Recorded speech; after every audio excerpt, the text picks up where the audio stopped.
Minsk and over by the Polish border, and and all these kind of things. And I'll have to tell you during lunch or sometime, I even led my interpreter to faith in Christ. She was an atheist. She was interpreting for me.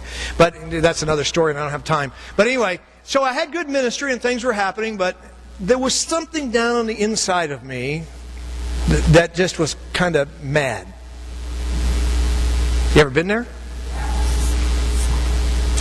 And so they came to me one day and they said, now listen, on November the 17th, we've got this arrangement. You're going to be able to go to the linguistic school and you're going to be able to preach to 900 students in the linguistic school, and you're going to be able to preach in English. You just have to preach a little slower because, but these are the top echelon people. They're going to be the physicists, they're going to be the astronauts, the cosmonauts, they're going to be the people in the Politburo, they're going to be the people, that run the Soviet Union. You're going to be able to preach to them. I said, oh, I knew there was a reason that you sent me here, God, and I just, oh, hallelujah, I know that 25,000, 30,000 people kind of fell through, but I'm going to preach to 900 people, the key leaders of the country. Oh, hallelujah. I knew there was a reason, and I'm all like tapped up on it. And 2 days before it was to begin, I read in the Pravda, the English Pravda, that on November the 17th, that's the day I'm supposed to do this, was the anniversary of the Bolshevik Revolution, and because they were worried about demonstrations and things like that and upheaval, they said there would be no meetings anywhere in the country for any reason on November the 17th. And so they came to me and they said, listen, we can't have the meeting on November the 17th because of this, it's been canceled. And so I was just kind of upset. You know what I'm talking about? Ever been there before? And I didn't say it with my mouth, but on the inside, things like this was coming out. I don't know why you sent me halfway around the world, God. I was supposed to send, preach to 30,000 people, and that thing fell through. I'm supposed to preach to 900 people, and that thing fell through. And I don't know, what are you doing here, God? Of course, you would never say that out loud, right? You would never say that. But that's what's going on inside here, right? And so November the 17th comes. And a Baptist deacon comes to my door and he knocks on the hotel door and he comes to my place and he says, hey, we're going to have dinner tonight over at my house. Would it be okay? Would you come to my house tonight and eat dinner? I said, well, sure. Yeah, I would like to do that, And on the inside I'm thinking, well, might as well. I don't have anything else to do. After all, And so I went over and we just was about ready to eat, and a knock came on the door.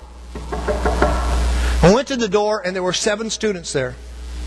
And they said, we're from the linguistic school, and there was supposed to be a man here from the United States that would tell us about the United States and talk to us about God. I said, this is him. Here, come in. Why don't you come in and eat dinner with us? And so they came and they ate dinner with us. And I was sharing my testimony about how I came to faith in Christ and how I tried to prove the Bible wrong and I proved it to be right. And pretty soon this boy that was sitting beside me, his name was Ivan, I think, or it doesn't matter what his name was. He says, I feel you pulling at my heart. And I said, no, Ivan, that's not me. I said, because we could talk about economics, or we could talk about English, or we could talk about politics, or any of those kind of things, and you wouldn't feel that. I said, that's God. And all of a sudden he just broke down and began to cry. For the first time in my life, I know there's God. I know there's a God. I know there's a God. And the kid that was sitting beside me, his name was Peter. He said, me too, me too, me too, me too. I'm thinking, okay, there's something good happening here, And so, long story short, I led 4 of those 7 to faith in Christ that night. Okay?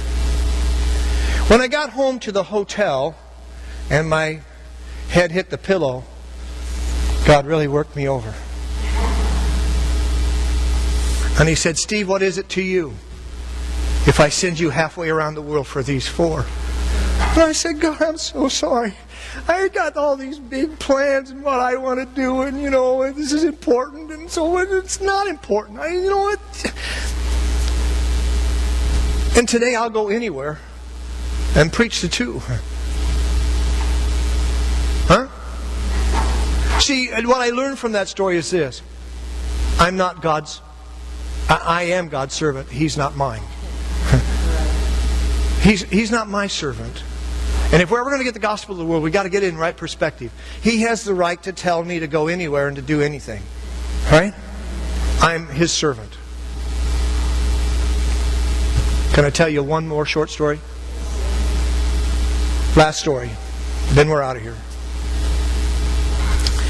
I'd sent literature to this young man. I told you this story when you were at the office, or when you were at the ministry. I've sent literature to this young man for a number of years. His name was John Kamayu. I met him at a pastor's conference, and so he lived in a place I didn't know where it was at, in a place called Mosbridge. And so my wife and I just kind of fell in love with him. We were sending him literature. So I was going to do another pastor's conference in a place called Kitale, Kenya. And so I looked on the map to see if I could find Mosbridge, where he lived, and I couldn't. So I wrote him a letter. I said, listen, I can't find Mosbridge, but I'm going to be doing a pastor's conference with these folks in Kitale at this time, and if you'd like to see me, I'd like to see you.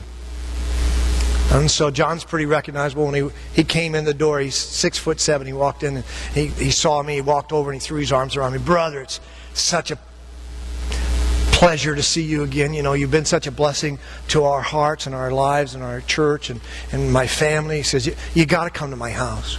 It would be such an honor for us to have you in our home, please. And I said, well, you know how far? Oh, it's not far. It's just 17 kilometers. It's right over here. You know, which is like 10 miles. So we drove over to John's house. John lives in a 12 by 15 dung hut. Dirt floor. Thatched roof. He and his wife and 3 sons. They took me in and set me down on the couch and fed me sweet bread and tea and treated me like a king. He said, brother, you've been such a blessing to us. He said, I want to show you my pride and joy. And he pointed over to the wall, and there was a shelf of 4 shelves of books there. He said, these are the books that I got from Love Packages. This is Mosbridge Pastor's Library. And I went, oh God, that's good. He said, I just don't let anybody read them. I said, what? He said, oh no. He said, I make sure I know where the people live so I get the books back. He said, but that's not all. And so then he went and got a spiral notebook, a great big one. And he began to page through it. And there was hundreds and hundreds and hundreds and hundreds and hundreds of people's names in it. He said, these are the people that's read those books. And I went, oh God, oh God. And he says, no, that's not all. He says, here, look, see this woman here? Now she was a prostitute, but she read that book right there. And now she's one of my Sunday school teachers. And then he paged a little bit further. He says, see these 2 people here? Now these 2 people here, they hated each other's guts. They're always getting drunk and beating each other up and getting thrown in jail. They were causing problems all the time. They were married, but they hated each other. But they read these 3 books right here, and now their family is sweet.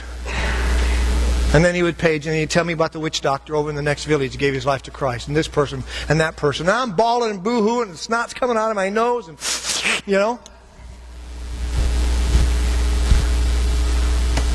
Out in the middle of nowhere, out in the middle of a little dung hut, hundreds of people's lives were being changed by some books that a church somewhere gave to Love Packages. Who knows? It might have been yours. Who can tell? Well, he made me promise. He said, I know you got to do something else over here. You're going to do some evangelism, but this is the only road. This is the only road that goes to Nairobi, and you got to drive this road to get to the Nairobi airport, and so please come by and say goodbye to us before you leave. And I said, okay, I can do that. And so we drove, got out of the car. John was sitting out in a little hammock-type chair, and he jumped up and he ran over, threw his arms around. Oh, brother, so good to see you. And and we were sitting out in his front yard saying, hello and goodbye. And I don't know whether we'll be back to Kenya or this part of Kenya. I don't know whether we'll see you again. And if we don't see you here, I'll see you in heaven. And about that time, he looked up and he saw 3 women walking on the edge of a clearing on a little goat path. He yelled at them, hey! You know the man that said the Bible's in the book? This is him! And they pulled their skirt up so they could run, and ran to where I was at. And they got there, they began to kiss my hands, and they began to cry. And one lady cried and cried and cried. She said, I prayed for 4 years that somebody somehow would be able to find me a Bible. And when John got one from you, he gave it to me, and I'm forever grateful. The other 2 ladies said, we never had Bibles either until John gave us one.